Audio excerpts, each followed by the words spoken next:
農曆連食到胃腩脹。節日聚餐通常都係高脂高糖，再加上有陣時有酒精，腸胃嘅負擔係會加重嘅。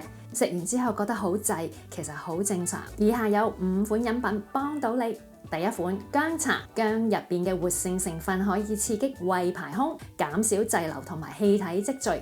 餐後飲一杯暖嘅薑茶，有幫助減脹氣嘅功效。第二款薄荷茶，薄荷醇可以幫助放鬆腸道肌肉，令腸道嘅氣體容易排出。不過如果你有胃酸倒流嘅話咧，就唔建議飲太多薄荷茶啦。第三款薑黃茶，薑黃素有抗炎嘅作用，亦有研究指出可以幫助脂肪消化。呢個品牌係我嘅產品，每茶匙提供1000毫克薑黃，建議喺餐前或者進餐嘅時候飲用，可以同時幫助穩定血糖、去油膩。第四款康普茶，康普茶有益生菌，幫助平衡腸道菌群。不過就一定要揀低糖或者無糖嘅產品，否則咧就會加重咗負擔。